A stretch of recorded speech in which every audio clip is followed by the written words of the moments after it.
नमस्कार साथियों, आज मैं आपको बताऊंगा थायराइड ग्रंथि संबंधी रोग। थायराइड मुख्य रूप से गले में पाई जाती है।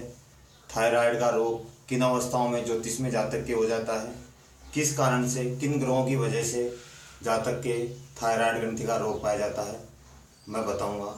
जातक के पाया जाता है या परिवार में पाया जाता है या उसके कुटुंब में थायराइड ग्रंथि का रोग पाया जाता है, ये मैं आपको ज्योतिष में ग्रहों के द्वारा बताऊंगा। बुध और मंगल जब भी जन्मपत्री में साथ साथ हो, कहीं पर भी किसी भी भाव में बुध और मंगल जन्मपत्री में साथ साथ हो तो जातक के स्वयं के थायराइड रोग पाया जाता है या उसके परिवार में थायराइड रोग पाया जाता है या उसके कुटुंब के अंदर थायराइड रोग पाया जाता है।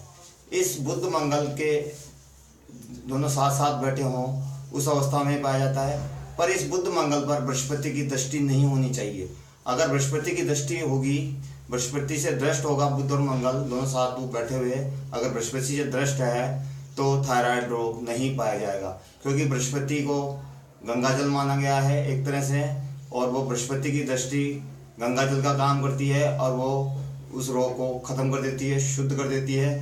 इसलिए बृहस्पति की दृष्टि के बिगैर अगर बुध और मंगल जन्मपत्री के अंदर किसी भी भाव में जातक की कुंडली में पाया जाता है तो जातक के स्वयं के थायराइड ग्रंथि संबंधी रोग होता है या उसके परिवार में किसी के थायराइड ग्रंथि संबंधी रोग पाया जाता है या उसके कुटुंब में किसी के थायराइड ग्रंथि संबंधी रोग पाया जाता है। कब? जब जातक की कुंडली में कहीं पर भी किसी भी भाव में बुध और मंगल साथ साथ बैठे हों और वो बृहस्पति से दृष्ट नहीं हो तो जातक के या उसके परिवार में या उसके कुटुंब में थायराइड ग्रंथि संबंधी रोग पाया जाता है। दूसरी अवस्था है बुध और चंद्रमा। बुध और चंद्रमा अगर साथ साथ हैं जन्मपत्री में कहीं पर भी किसी भी भाव में, किसी भी जातक की कुंडली में अगर बुध और चंद्रमा दोनों साथ साथ हैं कहीं पर भी किसी भी भाव में तो जातक के थायराइड ग्रंथि संबंधी रोग पाया जाता है। जातक के परिवार में थायराइड ग्रंथि संबंधी रोग पाया जाएगा या उसके कुटुंब में थायराइड ग्रंथि संबंधी रोग पाया जाएगा। इन तीनों अवस्थाओं में पाया जा सकता है। जातक के स्वयं के भी हो सकता है, जातक के परिवार में किसी के पाया जा सकता है या जातक के कुटुंब में किसी के थायराइड ग्रंथि संबंधी रोग पाया जा सकता है। बुध और चंद्रमा साथ साथ होने पर, यह भी बृहस्पति से बुध और चंद्रमा दोनों साथ होने पर बृहस्पति से दृष्ट नहीं होने चाहिए। बृहस्पति की दृष्टि 5, 7, 9 में नहीं आनी चाहिए। अगर बृहस्पति से दृष्ट है ये तो थायराइड ग्रंथि संबंधी रोग नहीं पाया जाएगा।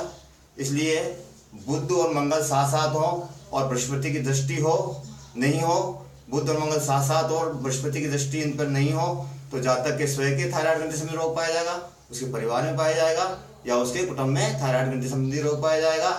और दूसरा है बुध और चंद्रमा अगर साथ साथ हो तो जातक के स्वयं के थायराइड ग्रंथि संबंधी रोग पाया जाएगा या उसके परिवार में पाया जाएगा या उसके कुटुंब में पाया जाएगा।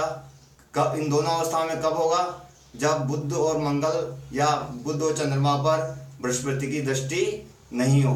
बृहस्पति की दृष्टि होने पर यह रोग नहीं पाया जाता। साथियों, मैंने आपको बताया कि किस तरह से गले में थायराइड ग्रंथि संबंधी रोग जातक के हो जाता है।